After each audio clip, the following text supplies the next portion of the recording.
பிரச்சனை முடிய வரை இங்கே இரு. ஹவுஸ் ஓனர்கிட்ட நான் பேசிக்கிறேன். இங்கேயே வா.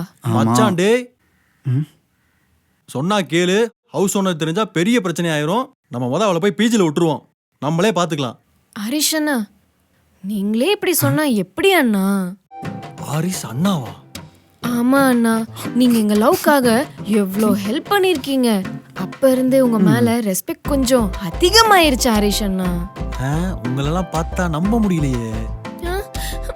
சரி, நான் பிஜியே போறேன். எங்க வீட்ல இருந்து வந்து என்ன கூட்டிட்டு போய் அப்புறம் எல்லாமே உங்களுக்கே தெரியும். போங்க. தியா தியா தியா, மறுபடியும் உங்களுக்காண்டிலாம் அடி வாங்கிட்டு உங்க 2 பேர்த்தையும் சேர்த்து வச்சுலாம் இருக்க முடியாது என்னால. நீங்களே இங்க இருங்க, நான் போறேன். சரிங்க ஹரிஷ் அண்ணா, நீங்க போயிட்டு வாங்க. இருந்து தொலைங்க. என்னடி இப்படி ஆக்டிங்க போடுற? ஆக்டிங்கா? லூசு. உண்மையாலுமே எனக்கு ஹரிஷ் இனிமே அண்ணா தான்.